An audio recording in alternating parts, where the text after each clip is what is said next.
Bon matin les amis, bon matin, j'espère que tout le monde va bien. Il fait très beau, hein? Vraiment très beau au Québec ce matin. Vidéo témoignage pour vous. J'ai une question. C'est qui un disciple de Jésus-Christ? C'est qui un disciple de Jésus-Christ?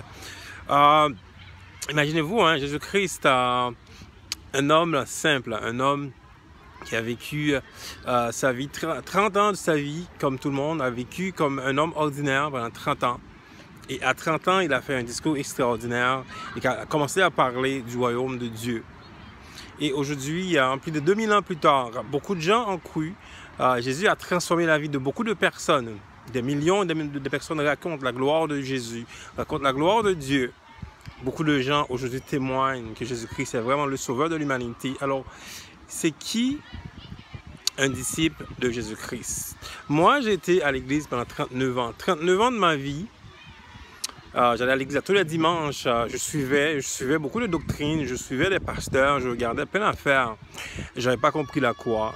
Je ne vivais pas la vie de Jésus-Christ, la vie puissante de Jésus-Christ. Il disait qu'il donnait à tout le monde. Je n'avais pas cette vie. Je n'étais pas un disciple. Alors c'est qui encore? Je reviens à la question. C'est qui un disciple de Jésus-Christ?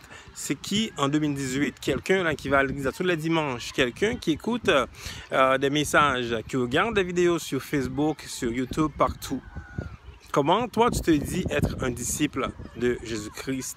De croire en celui qui a sauvé l'humanité, de croire en celui qui a payé le prix pour nos péchés. Alors comment tu penses que toi tu es un disciple de Jésus-Christ? Quand je regarde ma vie en perspective, comme j'ai dit, 39 ans à l'église, je n'étais pas sauvé. 39 ans à l'église, je n'avais pas compris la croix.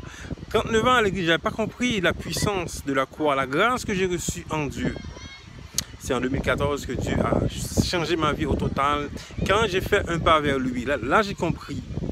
C'est qui Jésus-Christ? J'ai compris la croix, j'ai compris la souffrance qu'il a endurée pour moi, pour mes péchés. Il m'a libéré. Aujourd'hui, je vis en puissance, je vis en paix. Parce que là, je comprends qui est Jésus-Christ.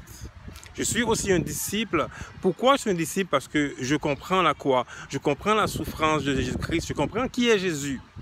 Et je fais d'autres disciples. Maintenant, je fais une vidéo parce que je crois.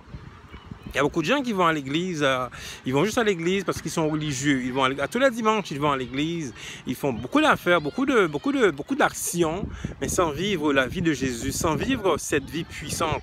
Parce que quand on vit cette vie, on veut partager, on veut toujours dire à tout le monde, que Jésus-Christ est vraiment le sauveur de l'humanité. On veut faire d'autres disciples. Alors dans le fond, être un disciple de Jésus-Christ, c'est de vouloir faire d'autres disciples. C'est juste ça. C'est ça, être un disciple de Jésus-Christ. Et ce matin-là, je t'engage, ce matin-là, je te challenge, je te défie de faire un pas, d'être un disciple de Jésus-Christ, de comprendre la croix, de comprendre la souffrance de Jésus-Christ sur le bois du Calvaire, de comprendre qu'il a payé le prix pour toi, pour tes péchés. Tu es sauvé, tu as reçu une vie éternelle. Et maintenant, tu veux faire d'autres disciples. Tu veux raconter au monde, tu veux raconter à ta famille, tu racontes ça à tes collègues, tu racontes ça à tout le monde que tu rencontres. Que Jésus-Christ est vraiment le sauveur de l'humanité et celui qui nous a sauvés. Et celui aujourd'hui qui vit pour tout le monde, peu importe qui tu es, il est là pour toi. Alors, encore une fois, être un disciple de Jésus-Christ est de vouloir faire d'autres disciples et de comprendre aussi qui est Jésus. Voilà les amis pour vous ce matin. Soyez bénis. Bonne journée. Ciao.